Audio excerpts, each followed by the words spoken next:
Hello, my movie adventurers! Indiana Jones and the Dial of Destiny has finally now been released in theaters. And with this latest Indiana Jones movie out, it is time for us to go into full spoilers. So that's exactly what I'll be doing here for you guys. Is not only giving you my reaction to the movie, giving you my full spoiler review, talking about the things I did enjoy and liked about this movie, and also really getting into the things I thought was holding this film back and some of the strange choices it decided to make. But I don't want this to be just about my opinion, okay? Audiences seem to be divided on here. While critics are kind of meh on this movie, the audience score is pretty up high, making it seem like a lot of people came out just really loving this final installment for Indiana Jones, and I'm curious to see where you land. But alright, with all those introductions out of the way, let's just start diving into it here. So just to reiterate my thoughts on this, I put this movie on the same level as Kingdom of the Crystal Skull. And that's with keeping in mind, I'm not someone who hates Indiana Jones and the Kingdom of the Crystal Skull. That was my first Indiana Jones movie in theaters. I was about 12 and 13 years old. I understand the flaws it has and some of the WTF moments, like Indy getting into a fridge or Shia LaBeouf swinging with monkeys, but I think there is enough great outstanding moments in there to make it a worthy Indiana Jones fun adventure film, and that's how I feel about Indiana Jones and the Dial of Destiny. There's a lot of WTF, why did you make that decision kind of moments in here, but there are also just great Indiana Jones moments, from the opening sequence to just getting to spend another moment of time with Harrison Ford as Indy in that fedora, jacket, and whip. The adventure was suitable enough, and although the ending a little anticlimactic, there was still a glimmer of emotion in my heart just seeing Indy get that for himself. And that's really just where I lie. I'm mixed on the film, okay? We either have to love movies or hate them. This is one of the examples of a film that's just good. It's okay, at least in my opinion. So getting into specifics, like those first 20 minutes there where you get a de-aged Harrison Ford as Indiana Jones fighting off Nazis, although the effects weren't exactly perfected, because I mentioned I think it's the best it's ever looked in a movie, you still just can't tell an entire movie with that kind of effect. And heck, I thought it was ballsy to do it for a full 20 minutes. Because there are moments within that digital aging effect where the expression isn't right. The eyes look dead. I clearly can tell that's supposed to be young Harrison Ford, but something is still ticking in my brain going, that's not a human face, man. Something's up, which maybe wouldn't be that big of a bother, but I think Harrison Ford's expressions and mannerisms as Indy kind of goes a long way for you to enjoy it. Like the little sequence where he's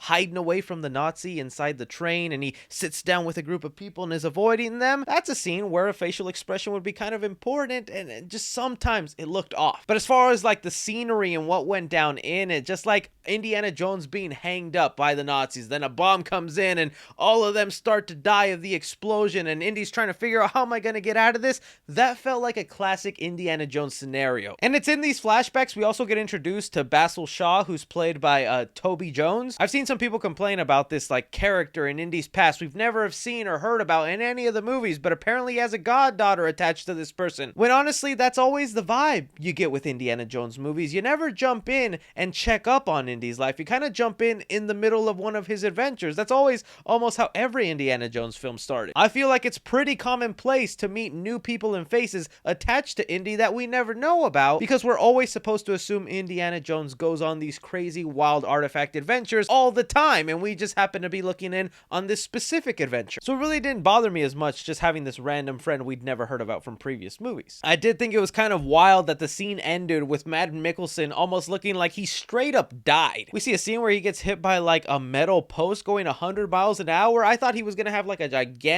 big piercing scar in modern day. He has like a very faint minor scar. The dude walked away pretty easily from that, but we've already jumped the shark in the last movie of how far some people can get away with scratches, so I guess it wasn't that big of a deal. I just thought we were gonna address how he survived that event, and it just never did. But that put an end to the flashback sequence, bringing us into present-day Indiana Jones, just asleep in his divorced old man apartment. I couldn't believe they gave us a shirtless Indiana Jones scene when he's 80. And yet, 80-year-old Indiana Jones with his shirt off looks way better than I do with my shirt off, so at least they got that down right. The man grows up gracefully. And although I could very much see Indiana Jones growing up to be that kind of old cranky man in his boxers holding a bag, going to the hippie next door saying, turn that music down, it just was like such a giant contrast from what an awesome opening and reminder of how adventurous and cool Indiana Jones is to what he is now and what we can expect for the next 2 hours. Because I'm still gonna say, like, if we're just speaking about Indiana Jones Harrison Ford in here, it was great seeing Harrison Harrison Ford in this role. If you're gonna give me more Indiana Jones, of course I'm not gonna turn it away, but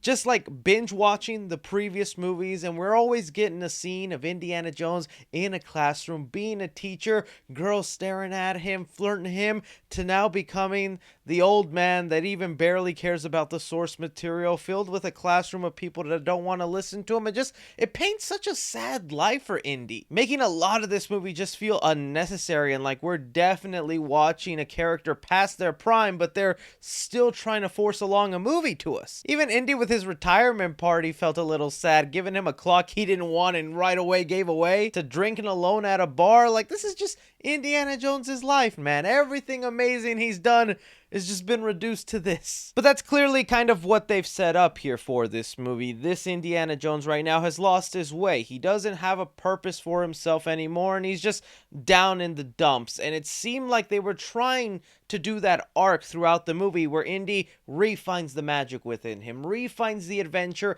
and wants to go back to his old, I guess, fun-loving ways. You know, and that's supposed to eventually make us go full circle towards the end of the movie where Marion looks up to him and says, you know, are you back? Is it true you're back? But it just felt like they almost took it just a little too far with giving us sad, depressed Indy, because even before we get to the Phoebe Waller character, let's just talk about what they did to his personal life. So, in the previous movie before this, Kingdom of the Crystal Skull, we saw they ended that movie with him getting married. He finally commits to the love of his life. He has a son that now he has some catching up to do, be a better father figure with. I even found it kind of cutesy the way Crystal Skull ended with Shia almost putting on the hat, but Indy taking it away from him, going, nah, I'm not passing the mantle on. I'm still Indiana Jones. I actually really like that ending in Crystal Skull. It's one of the things I admire about that movie, but I think even the people who hate Kingdom of the Crystal Skull and aren't even a fan of the Shia LaBeouf character Mutt, I think even those people would agree what a wild choice to have Indiana Jones's son die off screen in between movies. Like, that shocked me. That was their explanation for why Shia LaBeouf isn't in this movie, because we know there's some behind the scenes drama. For one, Shia LaBeouf talked crap to Steven Spielberg and the movie Crystal Skull. Very unforgiving, unprofessional words. Pair that up with a lot of the other behind the scenes drama Shia LaBeouf has gotten into with his personal life that makes him not really a favorable movie star to be put in movies. I'm totally understanding then of why that character wasn't brought in, but there are like 100 other things you could have done that would have made that better. You could have said he got married, is living with his wife in another state. It would make sense. Not every person is spending every moment of their life with their 80-year-old father. Or even just starting the present day scenes with a phone call from him and have some random voice actor or whatnot mimic Mutt saying, yeah, bye, I love you, call you next week. There, done. We don't need anything further. And stuff like that was just such a downer to see for one of my favorite movie characters of all time. It's not only now is he the cranky old man in his boxers yelling at his neighbors, he's now a teacher that no one listens to or cares about what he says, retiring by himself, is divorced, living alone, has a dead son. I'm like, God damn.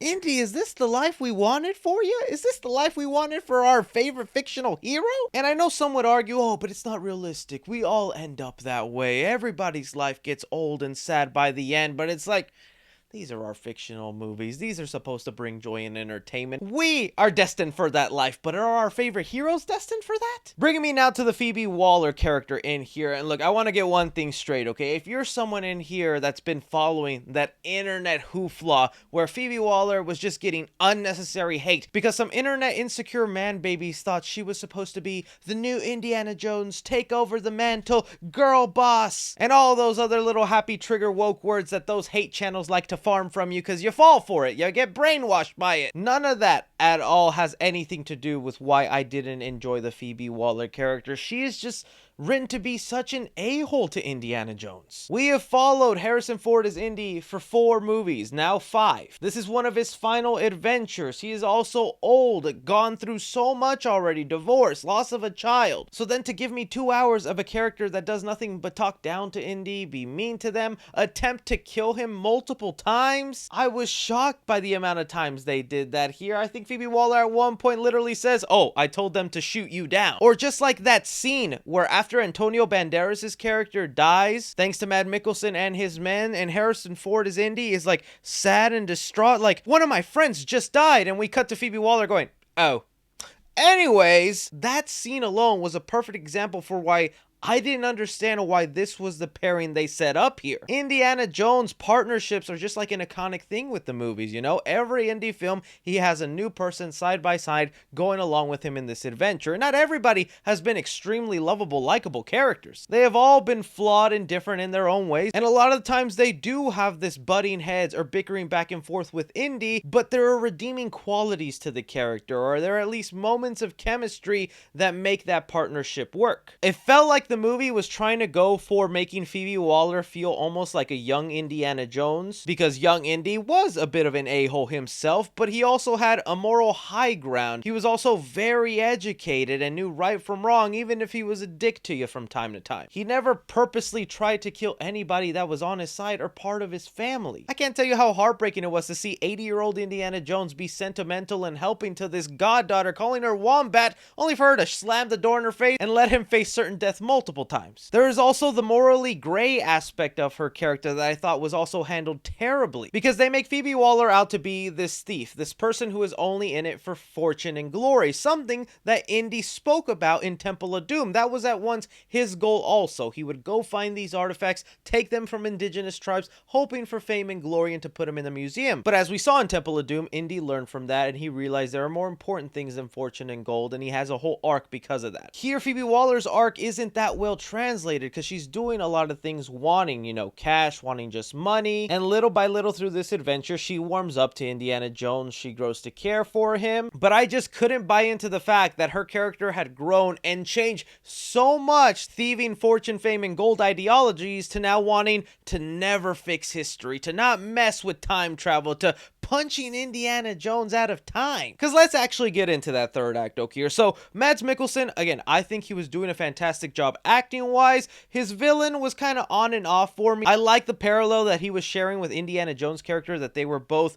older men that felt they were being taken advantage of by the people around them. You know, Mads Mikkelsen reveals later on that his plan is to go back in time, kill Hitler, and sort of replace him and do better from all the mistakes and improve on the mistakes that Hitler made, like invading Poland, which eventually led to the Nazis losing. I actually kind of like that motivation. I found it interesting. I didn't find it crazy that this Dial of Destiny could help them time travel, finding fissures in time. To me, the franchise already jumped the shark with interdimensional space beings and whatnot, so time travel to me really isn't that wild. In fact, I found that entire scene to be so fun, and how Indy knew about continental drift and how it wouldn't work out, and seeing Indy's face so happy and lit up to be in actual history. It really was the third act saving it for me, because again, even though I wasn't buying so much into the giant personality shift that Phoebe Waller had into now loving Indy, wanting to protect time and do the right thing, when she's actually on Indy's side and helping alongside him, the chemistry was there, the potential was there. I felt like the movie waited too long to give Phoebe Waller that arc. They dug her hole too deep, so by the time she tried to get herself out of it, you just didn't believe it, or at least in my opinion, I didn't. But okay, we get to this time 2,000 years in the past. We see the reaction of those peoples thinking planes in the skies are dragons. Like, I felt all of that actually worked for me. But through all of this, Indiana Jones has been shot by this point. He's slowly dying if he doesn't get any medical attention.